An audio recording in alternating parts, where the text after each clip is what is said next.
Hey, Thabreakmasta here, and this is gonna be my Avatar: The Legend of Korra, episode 11 and 12, the season finale of Legend of Korra.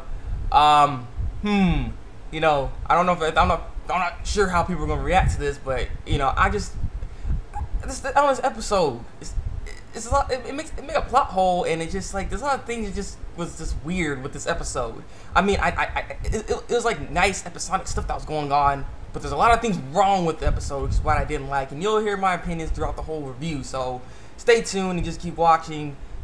Where you hit the dislike button.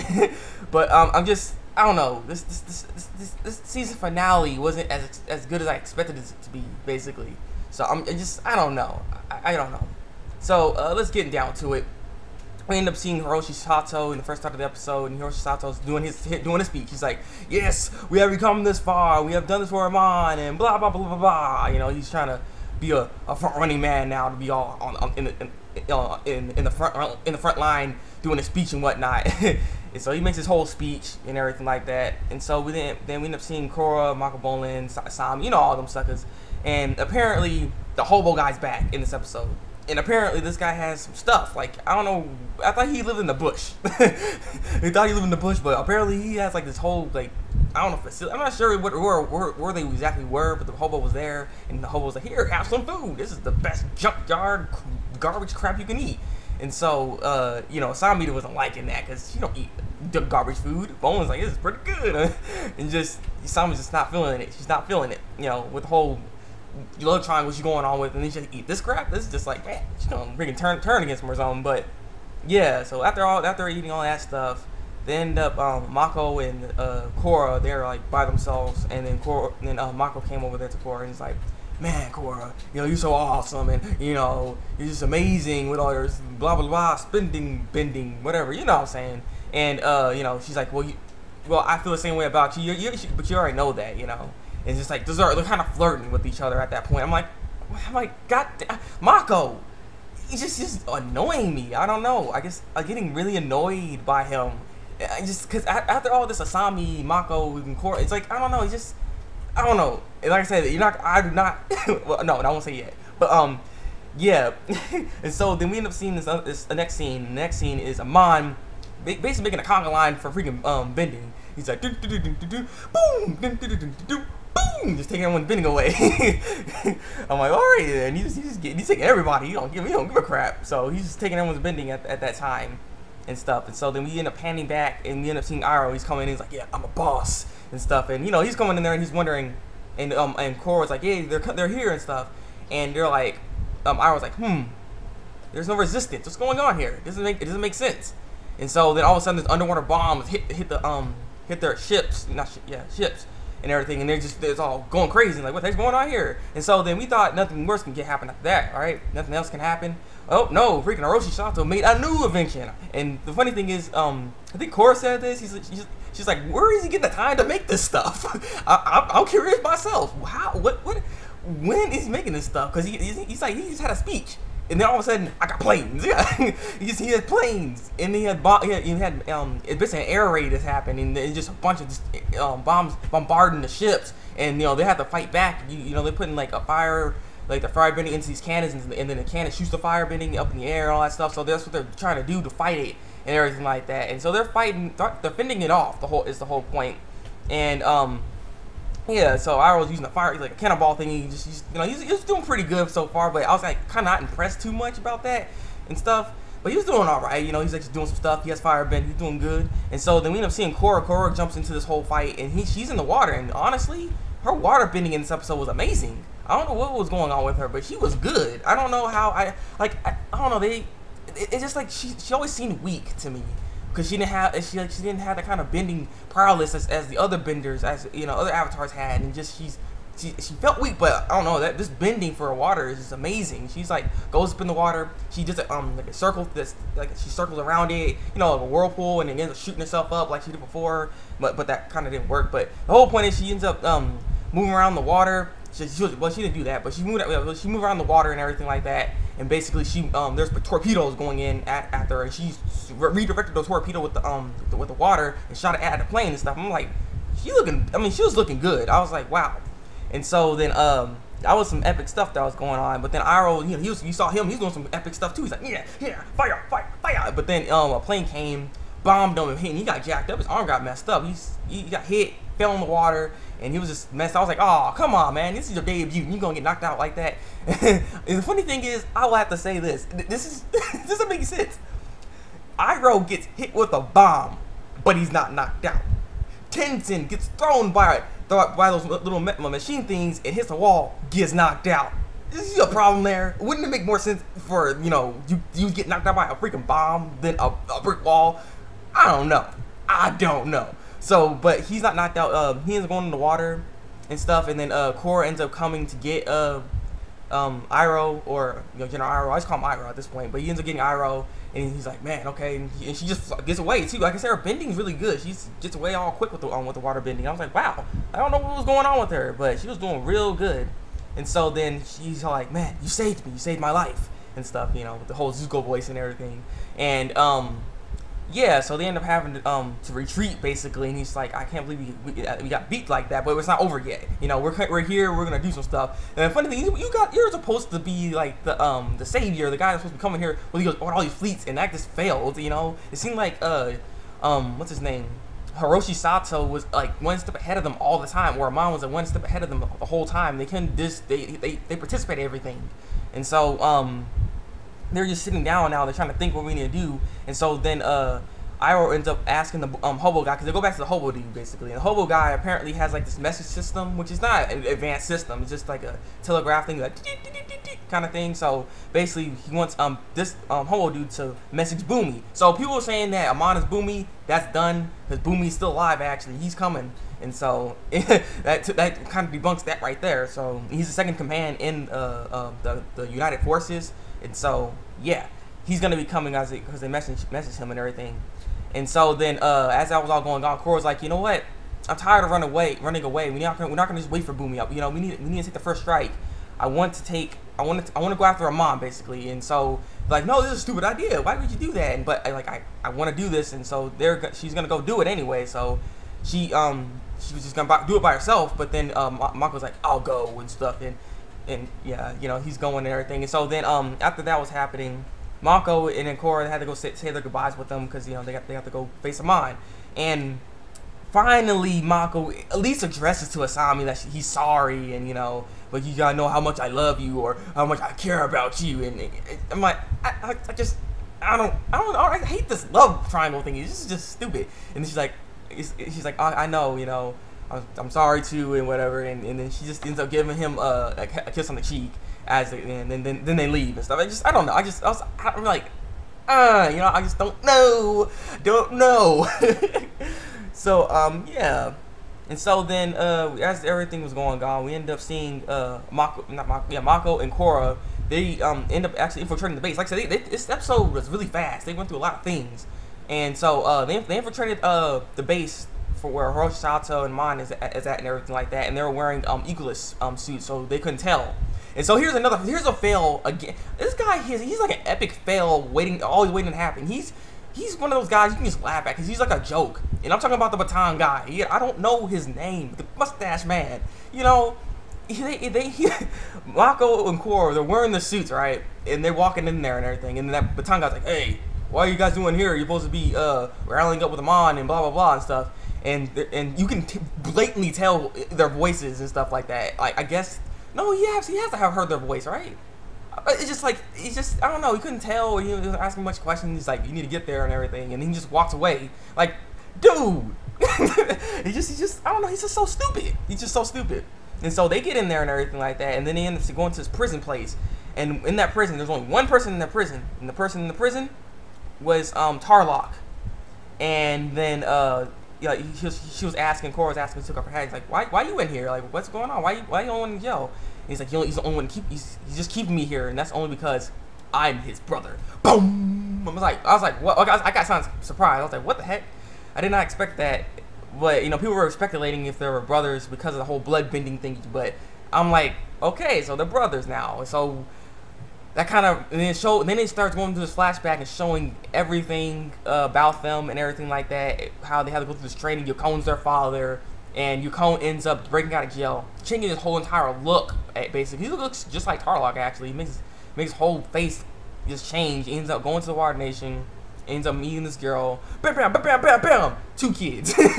So yeah, and Amon's real name is Noatak, and you know, got Tarlok. Noatak's the older brother, and so forth. And so he was training them into the blood bending. That's what they're purposely doing, or what he was trying to do. And so Tarlok wasn't excelling in blood bending, but Noatak was. Noatak was amazing at it. And at the age of 14, he controlled blood bending with his mind. So apparently there is such a thing as mind bending, which is what we saw from the Sparky Boom Man. That really is fire bending just from his mind, which is pretty cool to see. And so I'm curious if there's other bendings that can bend with their mind, and like metal bending, but it's like Magneto kind of. You know what I'm saying? So yeah, that was going on. So we know everything about them now, and it's just I'm surprised that they're brothers and stuff like that. And he ended up doing a training, basically having to bend his own brother because Yukon said so. But then he ends up bending Yukon. He's like, I'm not, because Tarlok didn't want to bend his brother, and he's like, and then Yukon's like, do it, bend your brother, do it now. And he's like, leave him alone. I'm like, oh. He always had a sense of justice and always wanted to be fair. Was the whole point. But then he's like, you know what? Noatak's like, you know, we need to go. We can leave him. We need to be with this guy. And so. Yeah, but then Tarlok's like, no, what about our mom? What about mommy? What about mommy? It's like, yeah, you really are weak.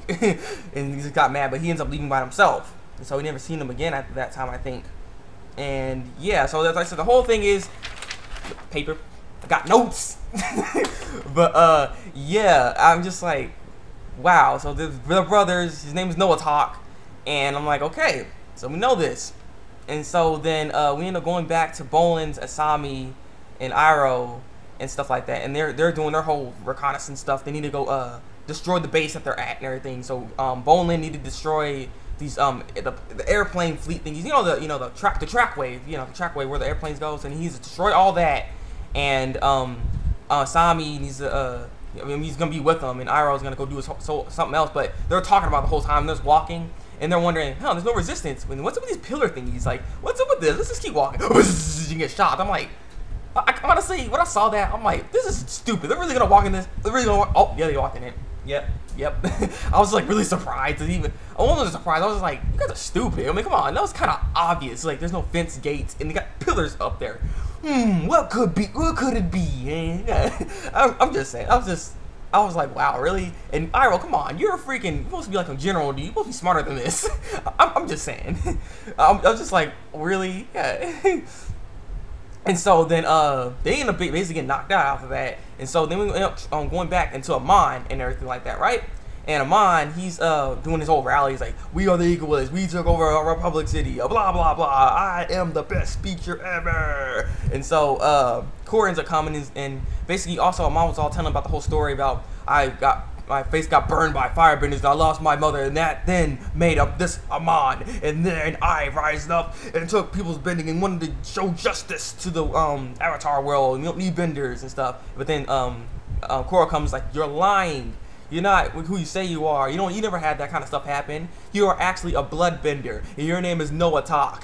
You are Tarlok's brother. The trash has been revealed. The dirty secrets are now in your face. And everyone was there, and they're like, oh, everyone get all surprised and stuff like that. And the Baton guy's there. I love that guy because he's so stupid, but Baton guy was there, and he's like, what's the meaning of this? Is he telling the truth? And then all of a sudden, I was like, nah, this can't happen. But this dude, Amon's like, oh really? Well, I'll show you who I really am. And take off his mask. I was like, what? He's gonna take off his mask? Just like that. Like that was the craziest thing. He usually had his identity like sealed. Why would he take off his mask? Let everybody see him. I don't know. I mean, I guess it made sense to try to. We could have persuaded the crowd to be like, this girl's lying. Take her away and stuff. You know what I'm saying? But he's just like, here, you want to see it? Boom, right there. And he looked all jacked up, his face. I'm like, ooh, you man, you okay? Maybe we did get burned. And so then, and Korra's like, okay, so maybe he's not to go noatak. So what now? And so they're like, Mark was like, well, we gotta get the heck out of here. And And he's like, and Amon's like, no, wait a second, don't just leave just yet. I got a little surprise. And then you end up seeing Tenten and his family. I'm like, how? They were trying. That's what Korra saying. Like, they got away. I don't even know how they got him, really, to be honest. And I was actually speculating, like, maybe there's some fakes or something. Maybe there's some guys dressed up, look like Tenten and his family or something. I don't know. I was just like, I don't understand how they caught him. And so he was about to equalize them. And so then Korra had to go in there and start, fire bending, doing their thing. It was like this nice fight little scene they had, doing their thing, boom, boom, boom, boom, and stuff. And she ends up getting Tenten out of the restraints that they had on, which was just ropes. But she ends up breaking that. And then Tenten ends up blowing away Amon. I was like, oh, Amon actually got knocked down, He looked like he struggled a bit in this episode. I was like, okay, here we go. He was struggling. And so, yeah, so they ended up leaving and everything like that. And as they're trying to get away and everything, and so, what's his name? Amon was like, yeah, he started following him and everything. It's like, so he was very, he wasn't as cool and calm as he used to be, too. That's the other thing I'll say about this. It was a little weird. He wasn't so calm and stuff like that. And so, yeah, no, they end up going back to the next part for Bolin and the rest of them. Naga ends up saving them because like I said, they got captured and everything like that, and they're in the cell. So they're like, what's his name? What's his name? Iroh ends up saying, "Hey, Bolin, you think you can metal bend?" He's like, "Nope, I can't." And he's like, ah. And so they had to sit there basically, and then Naga came and he's like, yeah, you don't need no metal bender, we got Naga. And Naga was very impressive in this episode. Naga is a really good pet, honestly. He's just so strong. God. So he ends up breaking the gate that was there, and they're escaping and everything like that. And yeah, and they're just going. They had to end up having to fight against a bunch of the enemies all of a sudden now and everything. Like I said, they had the whole plan of destroying the airway thing, the trackway for the plane, so that planes can't move. You know what I'm saying? And so and Iroh, he was beasting this episode, but yeah. He was just taking down. We see Iroh. He ends up going to take a plane first, right? Okay, this is how it happens. He was running. He ends up flying. He knows how to do the whole flying thing with his fire bending. You know how what's her name? Zuko's sister. I can't remember her name right now, but she knows how to fly like that. So he ends up flying like that too. I was like, okay, cool. And so he ends up going on that plane. Takes that plane. It goes and flies and tries to fly with the plane. He was doing horribly, but yeah, he ends up finding that plane. And then he ends up seeing another plane. And then he ends up taking that plane down, and then he was taking that other plane and then took more planes down. Like, he was like I would have to say that he was finally doing some beastly kind of stuff. And I was like, yes, that's what I wanted to see from you. So I'm like, you better be something, because you can't be some weak sucker. I'm like, come on, dude, come on. So he ends up taking out 3 or 4 planes. I'm like, holy crap, man, this guy's just going crazy. And so as we saw that, we see Bolin. He's all taking on the trackways, like boom, boom, and stuff. He's taking a little bit of time. Naga ends up saving him because someone was trying to hit him. And no, not someone. It was 3 mech machines, and Naga took all 3 of them down. I was like, wow. Like I said, Naga was something in this episode. I would have to say he was very important in saving them and doing everything. Like, without Naga, they would be in trouble. And so Naga was going on right there. And then we end up seeing Asami versus Hiroshi Sato, and so they had to face against each other within mechs, because Asami took a mech and he's like, huh, it's just like a her industry's forklift, basically, so she knows how to control it. And so Hiroshi's like, no, I'll give you the last chance, you shouldn't fight me and everything like that, we come back with me, let's live like a normal family again, and blah blah blah. And, she's trying to persuade her to come, and he's like, you're evil, and you shouldn't be doing this stuff. And it's like, there is no saving you, Hiroshi. And then he ends up trying to fight her, and he ends up knocking her down in the mech. And then Bolin ends up coming with Naga, and then he ends up like throwing some earth bending at it, and then Asami turns the tide and then breaks his machine, basically. And so then he was in the machine, and then she ends up taking the top off of him so you can see him, and he's just laying there like, don't hurt me. He's all scared and everything because Asami. And Asami's all crazy too. Like, she's like, I'm gonna finish you. But she didn't do it. She just calmed down. But then he's like, I gotta get the heck out of here. So he started running. And she's like, man, you really are a horrible father. And so she ends up electrocuting him, or using that little rope thingy to tie him up and electrocute him at the same time, so he's knocked out. And so that battle was over. Yeah. And then and then we see this happen here. This was the crazy part too. And so we seen Amon again. Like I said, everyone was leaving and everything like that. And well, not everyone was leaving, but yeah, everyone's leaving and stuff. And like I said, Korra and Mako are still around and everything, and he was looking for him. And then they end up meeting him. He's like, he ends up basically kind of showing that he can bloodbend. I'm not kind of showing, but he can bloodbend. He ends up bloodbending Korra and Mako, and he's all, you know, ha. So people were speculating if he bloodbended or not at that one time in that scene where he was taking Korra's bending away. Well, he is bloodbending. He has bloodbending, so he's bloodbending both of them and something like that. And then the baton guy saw that, and he's like, I knew it. So they were telling the truth. And there's another epic fail by this guy. He's like, I knew it. He was telling the truth. You know, well, Korra's telling the truth. You are bloodbender. I lived my life for you. And so he's up trying to attack him. He ends up doing a physical attack on a bloodbender. What do you think? What's gonna, like, he's not thinking. I'm like, really? And so he's like, get out of here. I'm like, come on. That was just stupid. I was like, really? I was like laughing at that because that made no sense. And so then he ends up bloodbending Mako and Korra, and Mako's on the ground and he's stuck. He's all shaking like in the preview. And surprising to me, Amon takes Korra's bending away. It actually happened. He actually took her bending away. I was like, what? I was surprised. He took all three. She didn't have no bending left. I was like, what? She couldn't do anything. I was like, wow. I was surprised. And so Mako was attacked the whole time because he couldn't do anything. He's like, oh my god. And so he ends up he's gonna be next, basically. But then he ends up doing something really cool. And this is one other thing I'll say that doesn't make sense. But basically, Amon goes up to him. He's like, I'm gonna mess with you and stuff. And then he ends up getting shocked. He does lightning bending to Amon. Now here's the thing. If I remember, I mean, this is at least from the last series, that if you get hit by lightning, you are done. If I remember correctly. Correct me if I'm wrong in this, but if you get hit by lightning, you are done. It kills you. It goes right through you. You're not supposed to have that kind of electrical current going through you, through your heart, because it can stop you and kill you, right? That's what they said in the last series. So he ends up getting directly hit by that, and I don't understand how he got back up so quick. Mon got back up like nothing happened. I was like, that doesn't make sense. I don't get it. It just didn't make any sense. I'm like, what? And so then he ends up capturing he ends up catching Mako with his blood bending and stuff, and he's about to take his bending away. He's like, I gotta take you down. I didn't expect you to get the best of me, so I gotta take you away. You know, you can't just hit me like that. And so he was about to take a bending away. Then Korra, all of a sudden, and I don't know. People were speculating this too. I heard in videos and stuff. As he was about to get his bending taken away, Korra ends up all of a sudden airbending. It didn't make sense.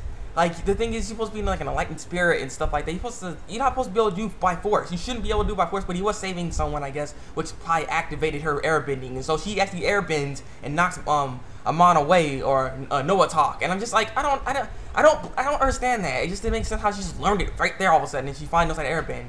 And so, once she airbended him basically out of the whole area, he ends up falling. I think it's on water, if I remember. Yeah, let me see. Yeah, he ends up falling in the water and everything like that. And his mask comes up and stuff, and people are like, oh my god, I took it down. Like, and then then that one dude with the flyers, not the flowers, but he was like supporting him on. He's like, hey, that guy right there. Like, well, Korra right there. Look at him, he's talking to Amon. Look at that, oppressing us and stuff. And so then Amon ends up coming out of the water because he didn't have his mask on because his mask fell off, and he ends up coming out of the water, and apparently that wound that was on his face wasn't a wound.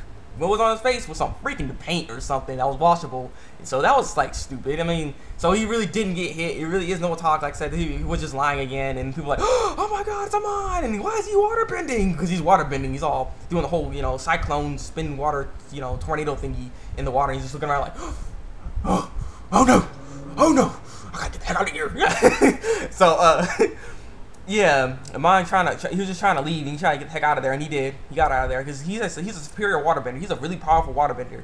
And so, basically, to end all off, they end up actually saving Republic City, Korra anyways. And, yeah. But we end up also seeing Amon. He ends up going back to the prison, and he ends up getting Tarlok, and Tarlok is just sitting there like, what do you want? And he's like, well, I want to get out of here. It's all over, Our hatred and stuff, like, all this was breeded from our father, Let's start a new life. Let's do a whole new different thing, Let's go together. dude, you took his bending away. Yeah, he was just sitting there and he's just like, all right. Then because he unlocks the cage and stuff, and then he get on the boat. He gets on a boat with his brother. You know, he thought I guess Amon thought everything's gonna be just fine. You know, handy dandy, we brothers. I love you, bro. But you know what I'm saying? I'm like, okay, he's just sitting down there. He's like, we're gonna make a new life. We're on a boat. I'm on a boat, and you know, he's driving it. Amon's driving it, or Noatak is driving it, and Tarlok's sitting there. He's like, He ends up looking over there. He's like, it's the glove. He's looking at it. Looks at his brother. Looks at it. Looks at the engine, the gas and stuff like that, and he's like, we're not gonna have a happy ending. Puts a glove on, and blows the whole freaking boat up with both of them. I'm like, okay, emo much, but he just blows them both up. So Amon is no more. So that was it, and I'm like, so what is next season gonna hold? And who is gonna be the new villain? So they gotta introduce a new villain in this whole series now for season 2. If it just I don't know. I wish they kept them around. It just makes sense how that all happened. But nonetheless, they both seemingly dead. And I said happy ending was going on. You know, because like you saved Republic City, and we have seen Boomy. He's coming. He's like, oh yeah. So I'm like, all right, then. He's all freaking excited and everything. But it's too late. It's too late. And Tense is like, well, I gotta have to entertain my brother because there's nothing left to do. So you know, everything's all handy dandy good, kinda, I guess you can say. But Korra was getting treated by Katara, and Katara couldn't find a way to restore her bending. And he's like, I'm sorry, there's nothing I can do. And he's like, you gotta find another way. You're the best healer. You gotta just something you can do. He's like, I'm sorry, there's nothing I can do. And Korra's all sad and stuff. He's like, I like my bending, I don't know what to do. I'm going, get out of here. She's just like, and then Ten's like, it's gonna be all right. And she's like, it's not gonna be all right. And so she ends up leaving, and she's just sitting there by herself, and she's like, I got my bending.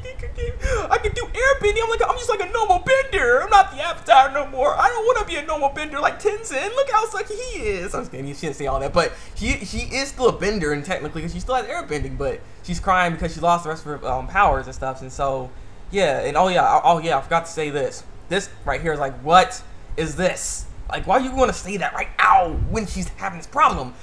Before she left, actually, she was going out and she's taking the naga with her, and Mako comes and he's like, don't feel so down about it and stuff like that. She's like, why don't you just leave and go back to Republic City? You know, I'm not the Avatar no more, so you know, you don't really have interest in me. You know, so she's trying to leave, but he's like, no, I like you regardless of the Avatar or not. Korra, I love you. I'm like, Asami, dude. It's just like, what the heck? But she's like, she's all confused right now, and you gonna say that right now to her. And so you got making her think more things about someone else. I mean, come on now. I was just like, really? It's bad timing. And so then Tenzin comes like, it's okay, give her time. I'm like, do you know what's going on? Do you see what's going on, old man? But she ends up laying outside. She started crying and everything like that. All of a sudden, Aang comes. I was like, what the? Aang? And she's like, and he's like, well, you finally found your spiritual enlightenment. So, you know what? I'm going to bestow you back your power, basically. And I'm like, how do you... The thing is, he's supposed to be a spirit. How the heck he was able to do that? Like I said, he's one of the greatest avatars of all time. He's able to give you back bending. He ends up putting his finger on her head just like he were to take bending away, but he ends up give it back.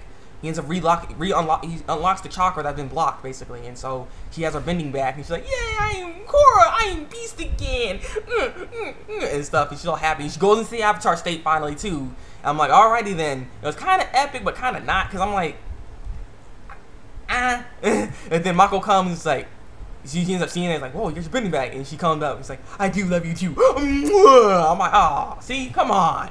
It's just like, what the heck? It was stupid. And so then at the end of this episode, this is the other thing I don't understand. Oh, I understand it, but just like, really? So she just has the power too now. She can restore bending. She ends up restoring Lin Bei Fong's bending. So people are sad and crying about that. You don't need to be crying because she got her bending back. She's okay.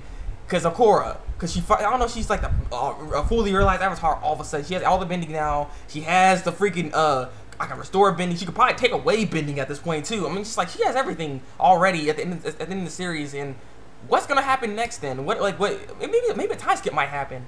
I don't know. But I'm just like, this is like, on this episode was just like, what? Like, I don't know, just like, it went so fast. It's one of the things. I hate the pacing in the show. This was just too fast. Had too much information conjambled into one thing. They could have left some things unknown to us, maybe, so they can bring it on to the season 2. Like maybe Amon's, I don't know, just Amon's identity getting shown. Freaking Korra going to Avatar State. Korra getting all the abilities and just and just I don't know. It just I don't know. It just is weird. It's weird, you know. And the thing is, I don't know if she can go into Avatar State easily, like it's nothing now, or what. I mean, like I said, it's just I don't know. That's the problem I have with the whole this whole season finale thing. It's like this show is episodic. Every episode was just filled with a bunch of action and then end off. Every episode had that, and this episode was no different. And it's just that was the problem with this whole series in a whole is the pacing and episodic of the episodes. It wasn't. It was like it kept the story going, but it just had like everything ended off every time in one episode. It just I don't know. It just was weird. And I'm surprised how it ended off like this with Korra getting everything. I mean, like it leaves with nothing of the imagination. Like if you remember the last series, you know, the season 1, he didn't learn everything. He still had to go train and build it all up. But I guess I'm not sure. But this might be just a 26 episode series, so maybe that's why they're doing it like this. Because I heard that it could be 26 episodes. So season 2 is like the final season for the show. And the book is called Spirit, I think. So, I mean, if it's 26 episodes, then it makes more sense why it's going this fast, I guess. But at the same time, it's just like, I don't know. You know what I'm saying? It just, everything was too fast and conjambled, and it just, I don't know. There's something about it I just didn't quite like about it. I like the stuff that was in it. It's just, the ending wasn't what I liked, honestly. The ending was probably one of the problems, and the fact that the whole love interest thing, because I never really voiced my opinion on this thing, but I hate the love interest crap. And all of a sudden, so what is Mako gonna do? You love Korra, right? So what are you gonna do with Asami? You just gonna throw her away after what she's done for you, for everything she's done? You just gonna be like, oh, you know, you go, let's get that, want your father or something? Like, what? Like I don't know. I hate Mako. Mako's just a stupid character. I don't know. I don't like him because he's I don't know. I don't understand how you're gonna be with someone and then go with someone like I don't know. You know what I'm saying? I can't even speak because it's just stupid. You know, you're trying to end it all kind of how the Avatar Last Airbender ended it all, where you know Korra and Katara, not Korra, but Katara and Aang kiss and stuff. Basically, they try to find that little moment for them. That was stupid. I don't know. I didn't really like it that was not like oh, that was like dude. Yeah. So I don't know. Like I said, what do you guys think of this episode of the season finale? Did it go up to expectations of how it's gonna go? To me, it didn't fill up my expectations. It just kind of was like, what the heck, you know what I'm saying? That's all I can really say. It was a good episode. It just, I don't know. But what are your guys' feelings and thoughts on this? Leave it in the comment section below. Like if you like this review, and subscribe to my channel for some more videos. Maybe I'm gonna do a Legend of Korra discussion video, so look out for that. So if you want to subscribe, go check that out, or just check my videos out and anything else. So yeah, it's been the Thabreakmasta, and until then, break out.